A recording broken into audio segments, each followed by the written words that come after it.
Assalamualaikum warahmatullahi wabarakatuh. Alhamdulillah, wassalatu wassalamu ala Rasulillah. Amma ba'd, kita bersyukur kepada Allah Subhanahu wa taala atas limpah rahmat nikmat yang Allah berikan kepada kita. Selawat serta salam semoga senantiasa tercurahkan kepada Nabi kita Muhammad sallallahu alaihi wasallam beserta keluarganya, sahabat-sahabatnya, serta orang-orang yang senantiasa menjalankan tuntunannya. Ikhwani fid din, jamaah Masjid Jannatul Firdaus rahimakumullahu jami'an. Masih kita membaca kitab Al-Wajiz fi Fiqh Sunnah wal Kitab Al-Aziz karya Al-Imam yakni Syekh Abdul Adim Badawi, salah seorang ulama dari Mesir, hafizahullah ta'ala.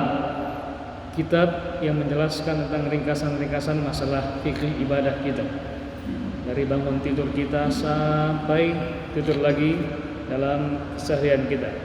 Baik, pada kali ini kita masih membahas tentang adzan.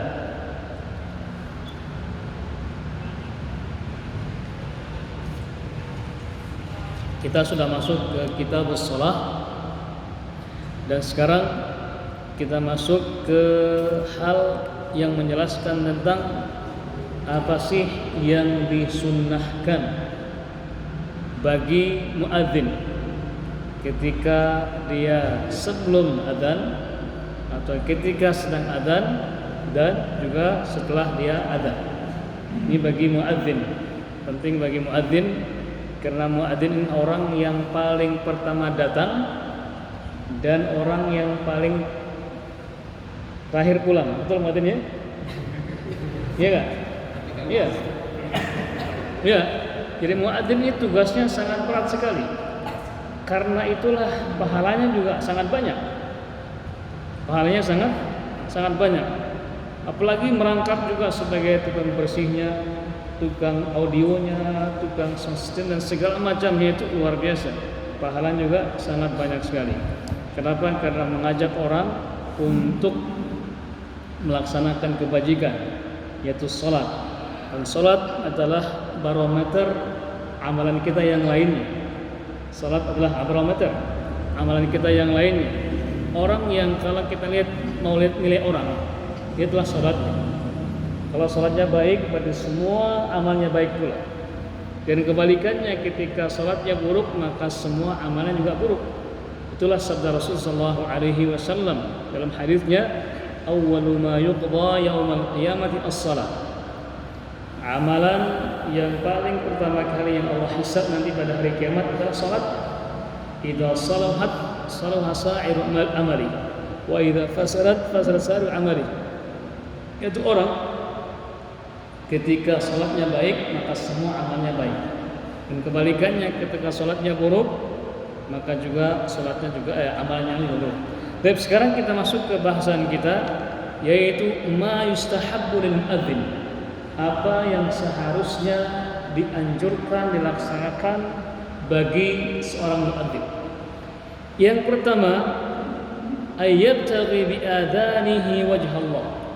Yang pertama dan yang paling utama adalah yaitu dia berniat mengharap pahala dari Allah Subhanahu wa taala. Bayangkan dia memanggil orang 5 kali sehari semalam, itu sebagai perwakilan undangan Allah. Karena di situ ada ajakan dari Allah mengajak kita untuk melaksanakan salat. Hayya 'alas shalah, hayya 'alal falah. Mari menuju salat dan mari menuju kebaikan. Sehingga seorang muadzin ketika dia akan adzan, tanamkan dalam dirinya itu dia mengharap pahala dari Allah Subhanahu wa taala. Kenapa dikatakan demikian? Karena dikhawatirkan terutama bagi orang yang suaranya begitu indah. Suaranya begitu indah sehingga dengan keindahan suaranya itu dia jadi sombong.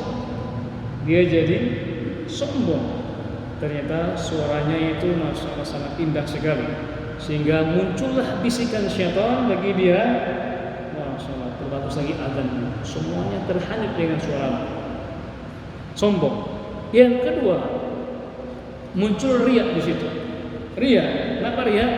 Karena ingin agar orang-orang itu memuji suaranya. Angkat jempol buat dia, masya Allah, suara bagus sekali, luar biasa suaranya. Sehingga apa terjadi? Dia adzan ingin mendapatkan pujian, dan dengan pujian itulah dia jadi sombong. Dia menjadi sombong. Sebenarnya adzan ini tidak perlu dilombakan sebenarnya, karena sebagian ada di antara kaum muslimin melombakan adzan. Artinya melombakan ibadah kepada Allah Subhanahu wa taala.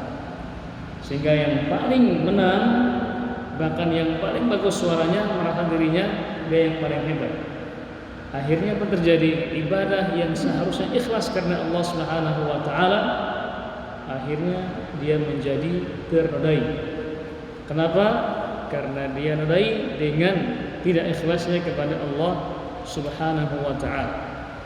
Dan juga dianjurkan bagi muadzin itu, kata Syekh ini, fala ya'khudh 'alaihi ajra. Hendaklah dari azannya itu tidak mengambil upah. Tidak mengambil upah dari adzan tersebut. Ini hanya anjuran saja. Sama dengan kita mengaji.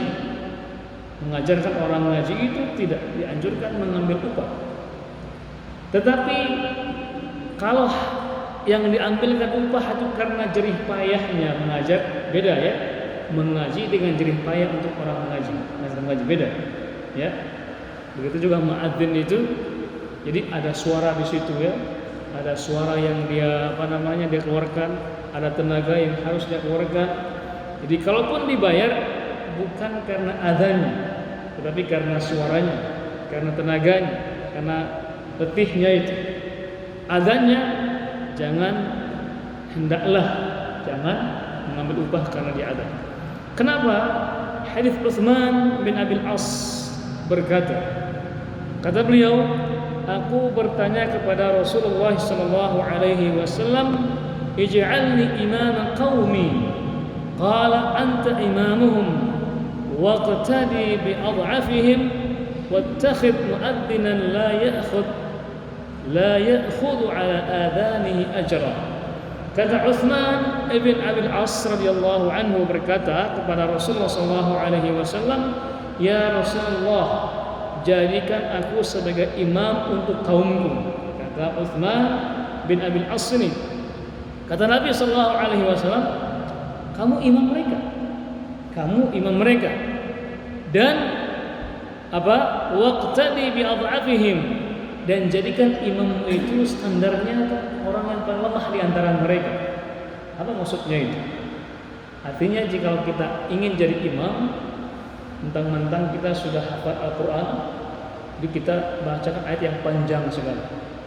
Padahal di sana ada orang yang lemah, ada orang tua, orang yang sakit, itu berjamaah dengan mereka. Jangan sampai karena kita hafal Al-Quran atau baru hafal Al-Quran tes body misalnya, kita panjangkan ayat tersebut sehingga di sana ada orang-orang yang tua yang lemah itu tidak lagi berjamaah dengan kita. Kenapa? Imamnya terlalu panjang. Jadi hendaklah ukuran kita itu orang yang paling lemah di antara mereka. Kalau paling lemahnya itu mungkin 1 juz semalam mungkin itu bagus. Mungkin kan? Nah, jadi standar kita imam itu jangan kita lihat wah, soalnya orang-orang ini kuat semua. Enggak, lihat siapa di antara kita yang paling lemah, maka itulah standar imam kita. Makanya kata Nabi, waqtadhi bi'adhafihim. Jadi jadikanlah standar orang yang paling lemah itu sehingga kita jadi imam di antara mereka. Kemudian di hadis ini juga dibolehkan seorang itu ketika dia punya kemampuan menyodorkan dirinya, boleh nggak saya jadi imam? Dibolehkan. Seperti apa yang diperintahkan, dicontohkan oleh sahabat ini. Sahabat Utsman bin Abil As ini meminta kepada Nabi, karena beliau punya kemampuan, jadikan saya jadi imam untuk kaum saya. Akhirnya Nabi menjadikan dia sebagai imam untuk kaumnya kalau dia punya kemampuan dibandingkan kaum yang lainnya. Seperti Nabi Yusuf alaihissalam misal, karena beliau punya kemampuan untuk bisa menghitung, punya punya ilmu tentang ekonomi ya. Iya, ekonomi atau masalah hitung-hitungan lah. Nabi Yusuf ahlinya, sehingga Nabi Yusuf berkata kepada raja, ij'alni ala khazanil ardh, wahai raja, jadikan aku orang yang khazanil ardh, yang mampu seperti bendaharanya negara ini. Akhirnya raja menjadikan Nabi Yusuf sebagai bendahara, karena Nabi Yusuf punya kemampuan. Lain kalau orang-orang nggak punya apa-apa tiba-tiba minta jabatan, nah itu beda lagi. Ini skupnya yang lebih kecil lagi. Kemudian kata Nabi Sallallahu Alaihi Wasallam, wattakhid qaum mu'adzinan la ya'khud ala adani ajra. Dan kalau kamu jadi imam, maka tunjuk satu orang muadzin yang tidak mau mengambil upah dari adzan tersebut. Kenapa? Karena itu ibadah kepada Allah Subhanahu wa taala. Kalaupun dikasih upah bukan karena adanya, tapi karena capeknya dia itu, karena suaranya yang dia sumbangkan untuk adzan tersebut. Itu yang pertama ya. Itu yang pertama, yaitu dia ikhlas karena Allah Subhanahu wa taala. Yang kedua, ketika dia adzan, dianjurkan juga ayyakuna tahiran minal hadatsain. Ketika dia adzan itu dianjurkan bersih dalam keadaan suci, maksudnya suci dari dua hadas kecil dan juga hadas besar. Dianjurkan ketika adzan, dianjurkan ya, bukan diwajibkan, dianjurkan ketika adzan itu dalam keadaan suci, bersih dari hadas kecil dan juga hadas besar. Kenapa? Karena dia sedang beribadah kepada Allah Subhanahu wa taala. Maka ada baiknya ketika dia adzan itu, yaitu dia dalam keadaan suci dari hadas besar dan juga hadas kecil. Makanya dianjurkan wudu dulu. Kecuali mepet misalnya. Di mana mepet itu? Waktunya sudah tiba, mungkin karena dia hajat, dia belum sempat wudu misalnya. Waktunya sudah tiba, mungkin 1 detik lagi mungkin, maka tidak memungkinkan dia wudu dahulu baru dia adzan. Sangat ya, adzan, karena baru setelah itu dia wudu. Baik. Yang berikutnya, yang ketiga itu ayyakuna qa'iman mustaqbil qiblah.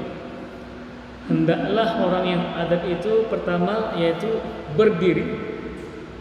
Enggak boleh duduk, enggak boleh berbaring, dan juga nggak boleh sambil tidur, ya, lagi sambil jalan, tentang mic-nya wores, Allahu Akbar, jalan-jalan, sambil lihat-lihat ada jemaahnya, enggak, harus berdiri dan mustaqbilal qiblah, yaitu berhadap atau menghadap kiblat.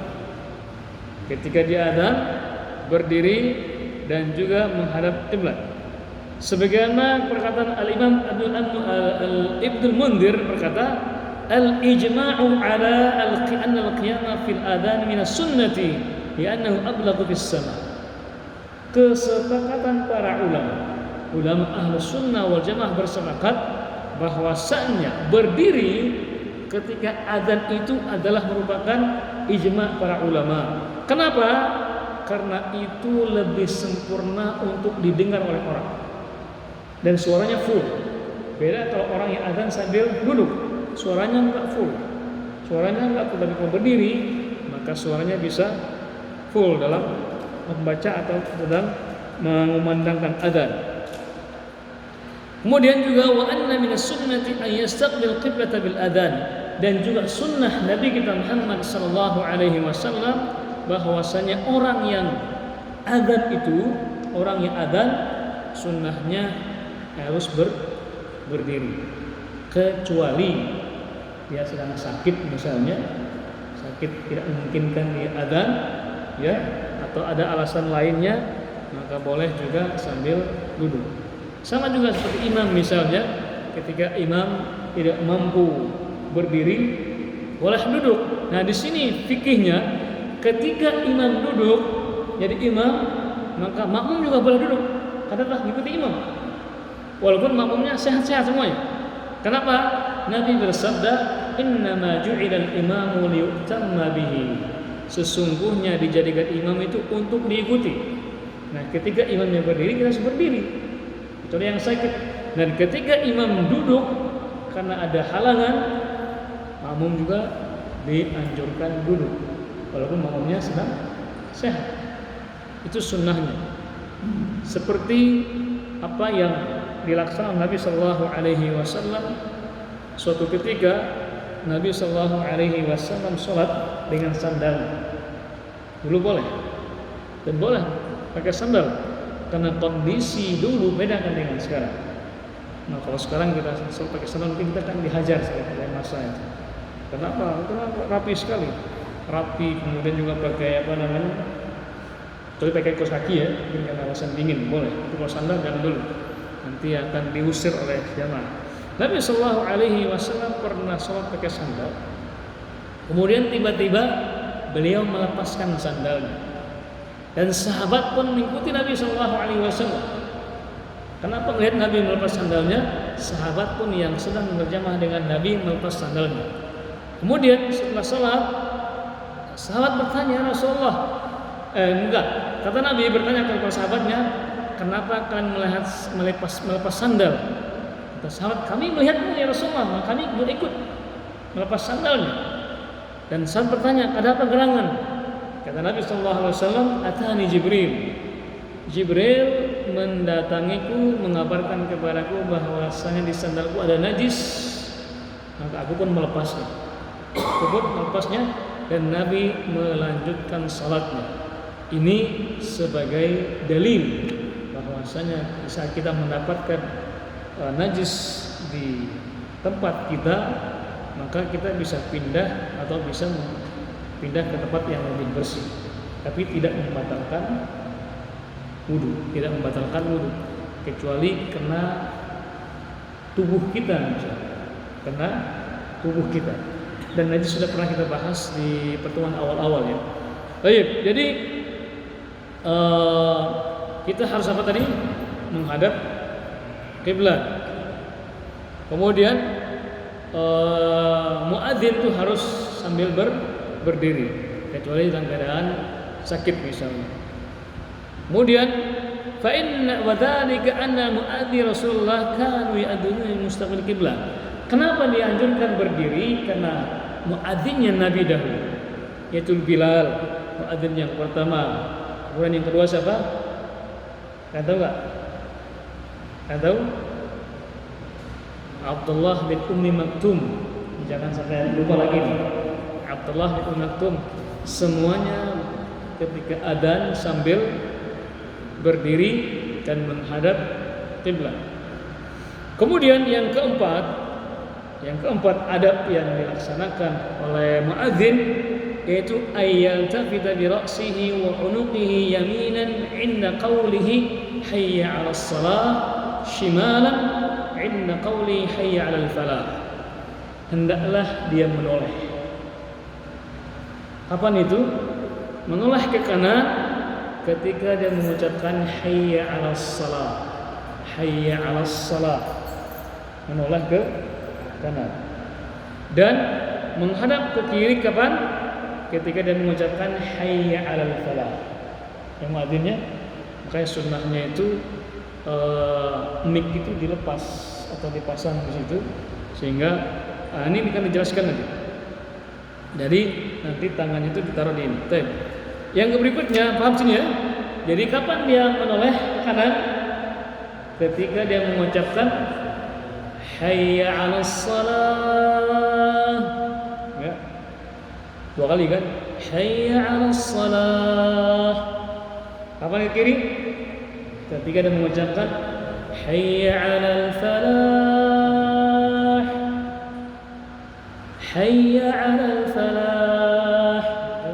Ketika menghadap ke kiri.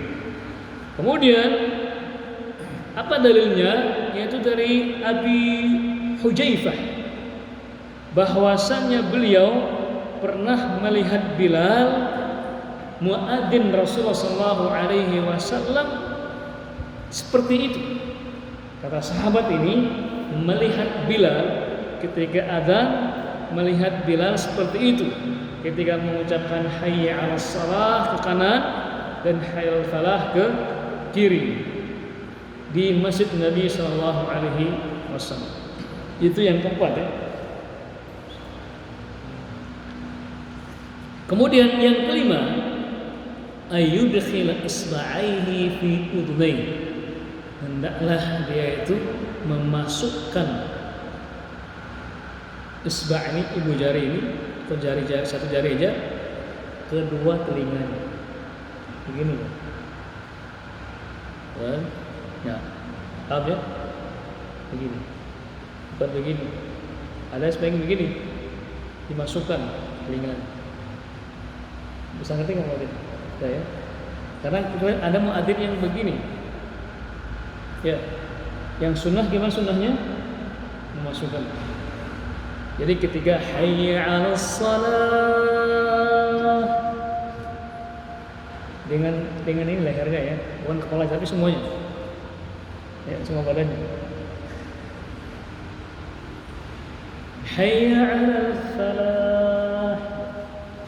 Kenapa begitu? Wallahu ta'ala. Mungkin itu biar suaranya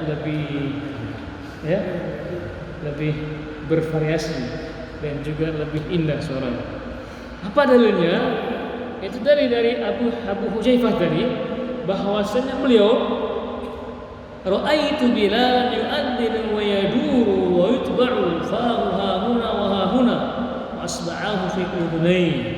Kata sahabat ini, aku melihat Bilal ketika beliau adzan memutar tubuhnya ke kiri dan ke kanan sambil meletakkan jarinya di telinganya. Itu sunnah dari Rasulullah sallallahu alaihi wasallam. Yang kelima. Yang keenam, ayarfa'a sautahu bin nida. Hendaklah ketika dia adzan itu mengeraskan suara. Jangan hayya 'alas shalah. Itu bukan panggilan. Itu orang yang lagi sedih. Kenapa? Orang yang tidur semakin tidur. Ya enggak?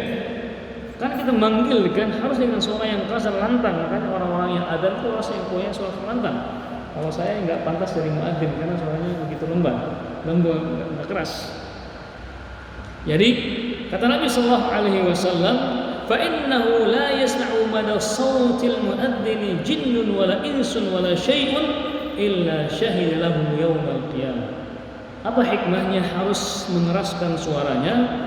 Bahkan dianjurkan juga pakai mic biar semuanya mendengar adzan sampai ke dalam rumah itu.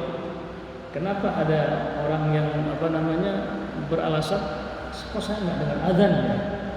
Kok saya enggak dengar adzan? Alasannya demikian.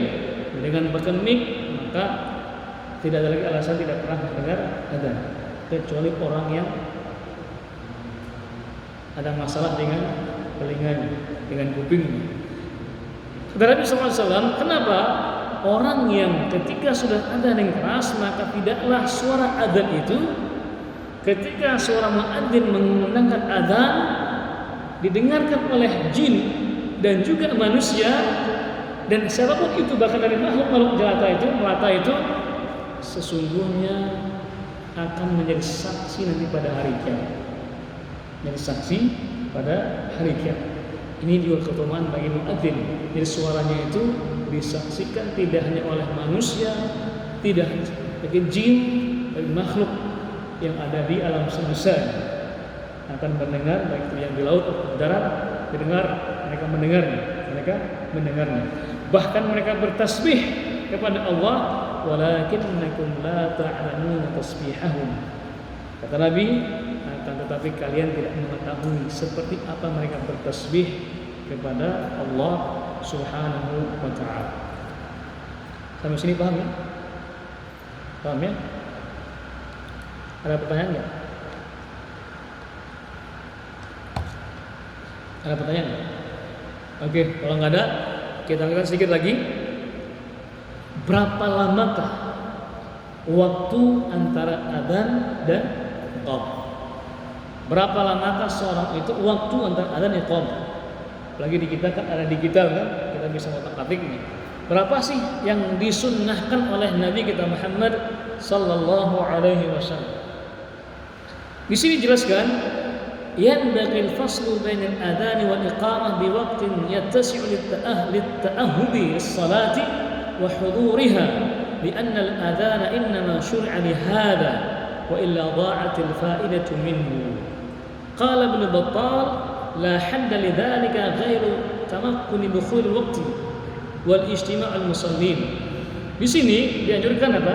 Yang seharusnya siogianya lah ada jarak waktu antara adzan dengan iqamah, yang mana waktunya itu dimungkinkan untuk melaksanakan sholat minimal sholat rawatib, sunnah qabliyah atau sunnah wudu atau sunnah-sunnah yang lain, maka dimungkinkan. Karena biasanya gini, ketika ada yang menyetel ini antara adzan iqamah itu 10 menit. Tapi jarak antara adzannya itu sudah makan waktu. Berapa waktu adzan biasanya? Tergantung ya. Ada yang panjang, ada yang pendek. Tapi kalau kita lihat adzan di Indonesia panjang-panjang. Allahu Akbar, Allahu Akbar, panjang-panjang. Anehnya, sudah adzannya panjang, sedikit yang datang. Di Arab Saudi itu, di Arab pendek-pendek. Allahu Akbar, Allahu Akbar, Allahu pendek-pendek, tapi banyak yang datang. Nah, itu bedanya. Jadi kita sudah panjangkan waktunya, dan panjang juga waktu adzannya, sehingga memotong waktu jeda untuk sholat qabliyah antara adzan dan iqamah. Itu terserah ya. Makanya di sini katakan kata Ibnu Battal, tidak ada waktu khusus. Ya, tidak ada waktu tertentu kita mengkhususkan harus sekian menit, tidak. Yang penting bagaimana kita sepakat waktu adzan iqamah itu kita laksanakan. Tidak ada. Kenapa? Tujuannya apa? Tujuannya itu memungkinkan agar jamaah itu bisa menghadiri sholat berjamaah beserta sholat sunnah. Baik. Kemudian yang terakhir yaitu larangan keluar dari masjid setelah adzan. Ya, ini larangan adzan terus keluar dari masjid. Kenapa? Dari Abi Sya'tha qala kunna qu'udan fil masjid ma'a Abi Hurairah fa'adha al-mu'adhdhin faqama rajulun min al-masjid yamshi فأتبعه أبو هريرة بصره حتى خرج من المسجد فقال أبو هريرة أما هذا فقد عصى أبا القاسم صلى الله عليه وسلم. Kata Abi Sya'tha, sahabat Nabi sallallahu alaihi wasallam, kami sedang duduk-duduk bersama Rasulullah sallallahu alaihi wasallam di masjid dan juga bersama Abu Hurairah. Kami sedang duduk bersama sahabat-sahabat yang lainnya. Termasuk di situ ada Abu Hurairah radhiyallahu anhu. Tiba-tiba muadzin mengumandangkan azan. Akhirnya ada seseorang keluar dari masjid berjalan. Kemudian Abu Hurairah mengikuti dia sampai ke mana dia. Kemudian Abu Hurairah mengatakan, "Amma hadza faqad 'adal qasim." Adapun orang yang seperti ini, dia telah bermaksiat kepada Rasulullah SAW. Jadi anjurannya itu kalau ada hajat keluarlah sebelum adzan. Ya, ketika sudah adzan ya jangan keluar kecuali yang darurat saja. Dan ini yang bisa kita sampaikan pada malam hari ini. Mudah-mudahan bermanfaat. Insyaallah kita akan teruskan di pertemuan berikutnya. Tapi sebelum kita akhiri, mungkin ada yang perlu disampaikan, ditambahkan, silakan.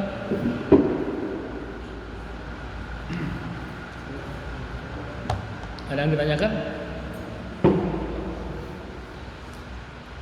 Ayo.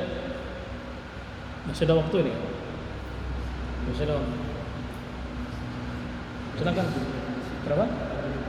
Ya, silakan, masih ada waktu. Ya. Ada. Kata Nabi sallallahu alaihi wasallam bahasan kita sebelumnya, yaitu idza sami'tumul muadzina faqulu misla ma yaqul. Jika kalian mendengar orang sedang azan, maka ucapkanlah apa yang dia katakan, kecuali hayya 'alas shalah, kita mengucapkan la haula wala quwwata illa billah. Wa idza intaha fasallu 'alan nabiy sallallahu alaihi wasallam.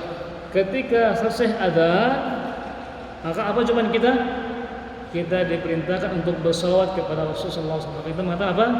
Allahumma salli ala Muhammad wa ala ali Muhammad kama sallaita ala Ibrahim wa ala ali Ibrahim wa barik ala Muhammad kama barakta ala Ibrahim. Kemudian lagi Allahumma rabb hadhihi ad-da'wah tammah, dan seterusnya itu doa yang dianjurkan oleh Nabi kita Muhammad sallallahu alaihi wasallam. Ya, bersalawat kepada Rasulullah sallallahu alaihi wasallam. Dan doanya Allahumma rabb hadhihi ad-da'wati at-tammah was-salati al-qa'imah ati Muhammadan al-wasilata wal-fadilah wa ba'ath al-maqama al-mahmuda alladhi wa'adta. Ada tambahannya hadis riwayat Imam Tirmidzi, innaka la tukhliful mi'ad. Itu tambahannya kata para ulama, hadisnya lemah, tapi enggak apa kita ucapkan. Baik, ada lagi? Masyaallah. Silakan. Saya mengisi waktu dengan masikannya. Baik. Silakan. Bang Ustaz, pertama, apakah menjawab asal itu hukumnya wajib? Dan kita lihat orang yang beraktivitas apapun itu, ketika mendengar azan itu mereka dianjurkan untuk berhenti. Terus yang kedua, kalau kita masuk ke dalam masjid dan itu sedang azan, kita tidak melaksanakan, maksudnya kita lihat tidak melaksanakan sholat sunnah, baik itu sholat sunnah masjid ataupun sholat apapun, dia menunggu selesai azan. Pertanyaannya itu jadi menjawab azan itu hukumnya apa? Terus yang kedua, apakah memang dianjurkan kita tidak boleh sholat ketika azan? Nah, kalau kita melihat hadis Nabi sallallahu alaihi wasallam, hadis yang kita bacakan tadi itu, idza sami'tumul mu'adzina faqulu mithla ma yaqul. Ketika kalian mendengar muadzin, maka ucapkanlah apa yang diucapkan oleh muadzin.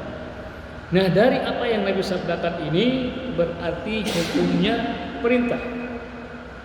Dan perintah itu hukum asalnya wajib. Hukum asalnya wajib. Jadi menjawab adzan itu hukumnya wajib. Tapi ada dalil yang lainnya menjelaskan bahwasannya wajib di sini karena tidak ada penekanan, maka menjadi hukumnya sunnah. Tetapi sunnah di sini sunnah yang ditekankan. Sunnah yang kenapa? Karena jangankan manusia dan jin, bahkan para binatang pun menyaksikan adzan tersebut, menyaksikan adzan. Maka dianjurkan untuk menjawab adzan itu. Ya, ibaratnya kalau logikanya begini, ketika sebagai orang tua manggil anaknya dan tidak ada jawaban, kira-kira marah atau tidak? Marah. Punya anak kan? Siapa namanya anaknya? Siapa nama anaknya? Ya? Mufidah. Mufidah. Diam aja. Mufidah. Diam aja. Marah nggak? Marah ya? Nah, Allah memanggil kita dan untuk agar kita sanggup menjawab, dan kita menyambut hayya 'alas shalah. Artinya bentuk kesiapan kita untuk menghadiri undangan Allah Subhanahu wa taala. Bisa kita punya hajat misalnya, kita mengundang orang, nih undangan hadir ya, insya Allah hadir. Kan jawabannya itu, walaupun waktunya kan belum tiba. Nah begitu juga adzan ini sebagai muqaddimah kesiapan kita bisa mampu enggak menghadiri undangan Allah tersebut. Makanya dianjurkan untuk menjawabnya, ditekankan. Makanya perintah yang ditekankan. Maka kalau kita mendengar dan tidak menjawab jawaban orang tua saja, kita dikatakan sebagai orang yang kurang ajar. Dipanggil kok nggak nyaut, kan begitu? Iya. Dipanggil nggak nyaut-nyaut, padahal di depan kita. Apalagi undangan Allah Subhanahu wa Ta'ala. Orang yang haji pun Allah mengundang kita, makanya ada kata labbaik Allahumma labbaik, labbaik la syarika laka labbaik, innal hamda wan ni'mata laka wal mulku la syarika lak. Itu sebagai jawaban kita agar kita sanggup menjawab undangan Allah Subhanahu wa Ta'ala. Nah, sekarang kondisinya berbeda. Di saat kita masuk masjid, adzan dikumandangkan. Pilihannya kan antara kita menjawab adzan atau sholat tahiyat masjid. Ya enggak? Di sini ada dua perintah yang bersama, waktunya bersama. Kita masuk ke masjid, kata Nabi sallallahu alaihi wasallam, "Idza dakhala ahadukumul masjida fala yajlis hatta yusalli rak'atain." Ketika kalian masuk ke masjid, maka jangan duduk sampai sholat 2 rakaat. Bahkan saking ada tekanannya ini, ketika sedang khatib baca khutbah pun datang orang, ada di zaman Nabi Sallallahu Alaihi Wasallam atau orang langsung duduk, kata Nabi, "Qum salli." Nabi sedang berkhutbah menegur orang itu jangan duduk. Kenapa? Karena dia belum melaksanakan sholat tahiyat masjid. Begitu pentingnya perintah itu. Padahal mendengar khutbah apa hukumnya? Rukun. Karena saking pentingnya dengar khutbah itu, sampai-sampai kita megang kerikil aja nggak boleh itu. Ya, kata Nabi SAW, "Idza sa'adul khatibul minbar, fala ahad yatakallam, wa man yatakallam faqad lagha, wa man lagha fala jum'ata lah." Itu nggak yang sering kita dengar kan? Ya enggak? Terkadang cuma orang tuh nggak fasih bacanya.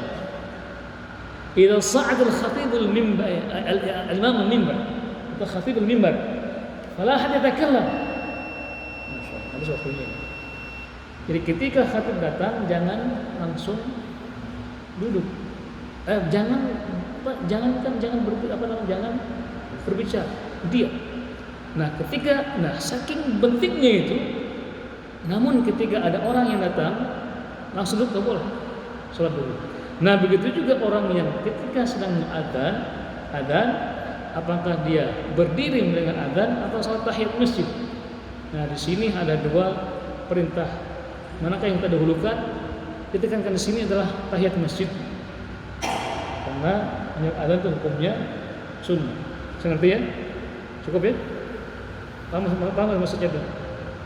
Jadi ketika ada orang yang masuk masjid, ketika adzan dikumandangkan, dia sunnah tahiyat masjid dulu, baru dia menjawab adzan setelah itu. Ketika ini bersamaan. Tapi tidak mengapa juga dia duduk dan juga sambil menjawab adzan. Tapi dikhawatirkan nanti dia nggak dapat waktu untuk melaksanakan tahiyat masjid. Biasanya kan ada sebagian masjid yang ada langsung qomat. Ya. Baik, cukup karena waktu sudah habis. Kita akhiri dengan doa majelis. Subhanaka wa bihamdika asyhadu an la ilaha illa anta wa astaghfiruka wa atubu ilaik. Wassalamualaikum warahmatullahi wabarakatuh.